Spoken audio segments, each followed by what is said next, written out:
Okay, so before we get into the depths of the lighting system, what I want to do is a brief tutorial just to make sure everyone is at the same page in terms of what lighting in Second Life is. So in Second Life, you're allowed to have up to 8 lights, for which 2 of them are the sun and the moon. And this is possibly the most common way of lighting, is with the sun and the moon. So what you do is on the world environmental settings, you set it to midday. I'm looking at my model here right now, and let's take a look at the lighting on here. What you see is this lighting does have a bit of position to it. If I go to the sky settings, I can actually tweak the east angle for this light. I can effectively goof with the position of the light from the sun, etc. And then I can change its position and color and everything else within the system. This is how a lot of lighting takes place, is only with those 2 lights. Now, some other people get a little bit more sophisticated. You're allowed to have up to 8 total lights, for which the sun and moon are 2. And the way you would do that is you just build yourself a little prim. And then you take this prim and you can go to the features menu and turn the light on. And so I can set the intensity of this light all the way up. We'll set the radius to 2 and the fall off to 0 for a second here. And now with this little lit prim, I can get it near her face. And let's turn off some of the other lights of the sun and the moon. And you can see now I can move this prim into a position that works good. I'm going to hit stop on her so she stops moving here. All right. So now we can control the lighting a bit better with these lit prim, and then the only trick is that we just got to go to the texture and set the transparency of these lit prim to 0. Now, this works great. A lot of photographers use this, especially on static poses. So here's the problem with this for me, is if my poses if my model starts moving around, the prim are not moving with it. And let's, as an example, take this all the way down to an end. As soon as she sat down, she's not in this prim anymore. So this requires resing prim. This requires the prim to be scooted around every time you repose the model. Not necessarily an ideal system. And this is what the Lumipro system addresses, and I will show that to you in a sec.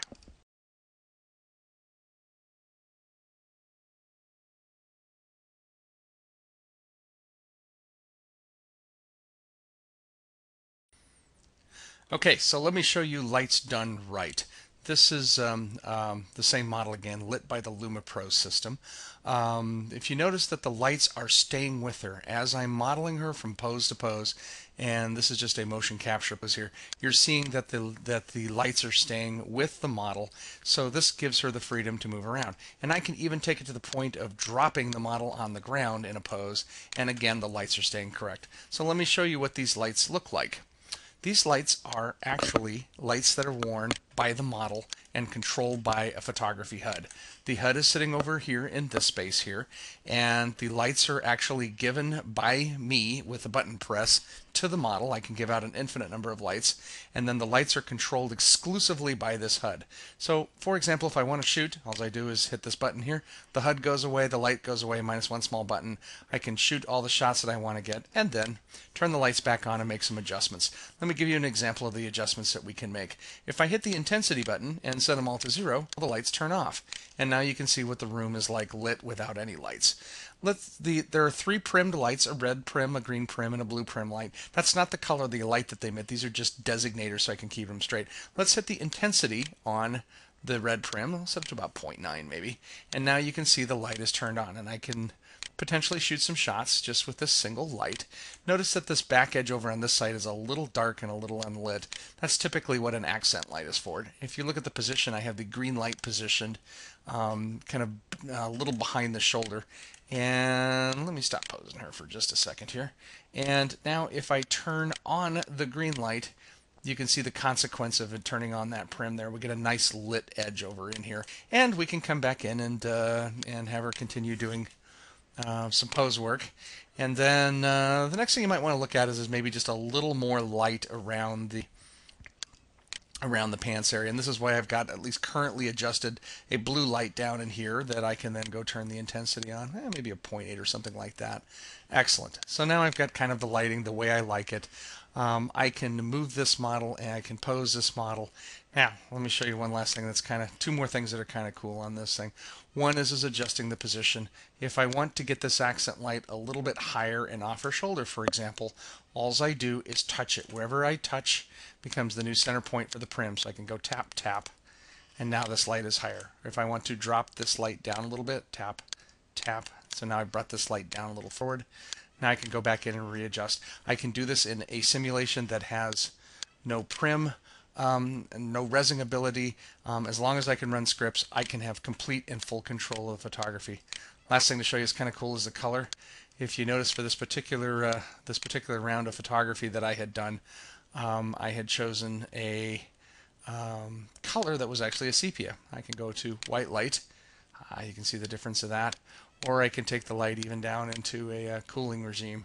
Or I can put the lights back where I liked it, kind of back in the sepia space. And now I've got some nice warm lights for shooting and doing all the pose work. So this is in a nutshell what the tool is for photography, as well as this is an entire posing system. I'll kind of walk through some of the details of each of the features in the next part of the video.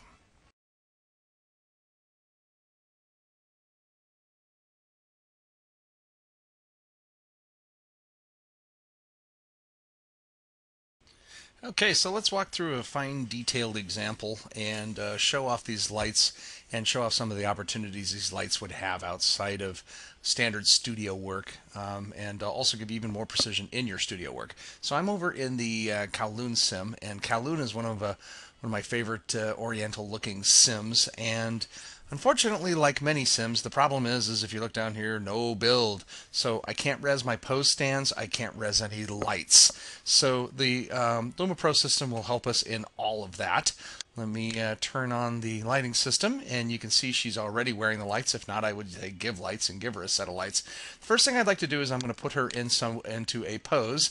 So I'm going to select Angorium for a pose, and since she's my alt, I actually have to hit OK to posing.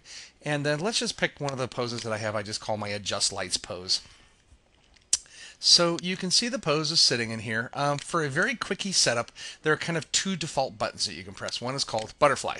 And you can see once I press butterfly, it kind of puts me into a lighting that's a slightly high and face forward light. There's a light behind if we want to light something. And the third light is kind of you just use to light her outfit a little bit. And you can see you end up with a fairly flat but at least quality light out of this. Now, another pose that I have that's a common one to start with is a Rembrandt light.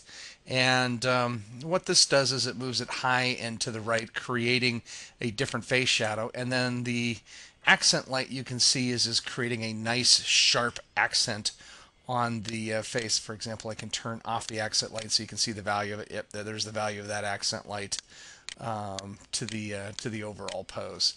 And then I also have the ability to restore the pose. This is the pose that I was using in the earlier part of the video. And so now I can pick between these three poses. I actually kind of like the Rembrandt pose for right now. I think it's a not bad pose. We might want to consider making a little adjustment to it. It's a little dark on this side, and we can fix this a couple different ways.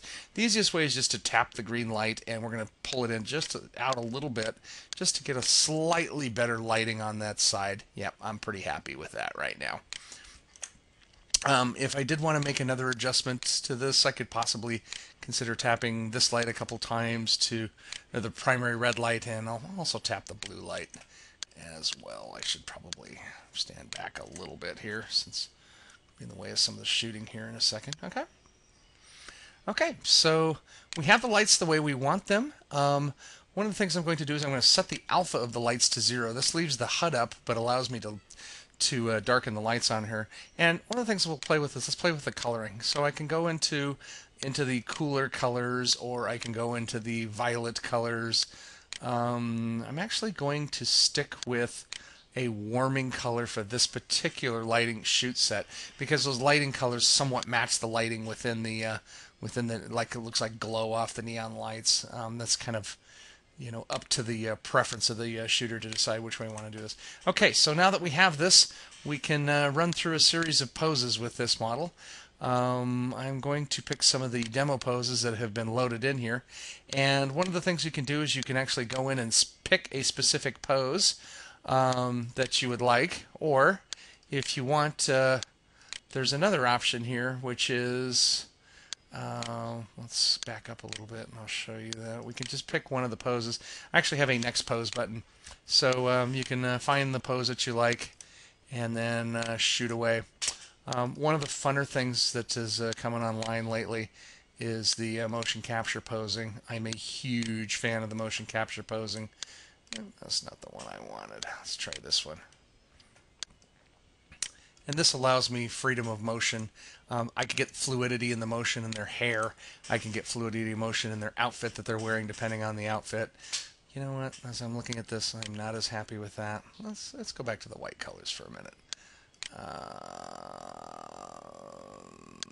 Or we could go in the cooling range. Let's go to the cooling colors. The other thing I'm going to do is I'm going to take the intensity of all of these lights down just a touch. And that's about right. I think we're ready to shoot right now. You know what? I could also take the intensity, and this is where the artist gets paid, is I can take the intensity of what's on her outfit and bring that down just a little bit. And we can go back to the white colors. If you want to turn this off, you can. By the way, you can also, that next pose button actually works even when it's minimized. And we get a great set of shots in this, and we did this in a zero res sim. We also did this in a both posing and lighting of the model without any resability, which opens up nearly every sim except for maybe ones that don't allow scripts.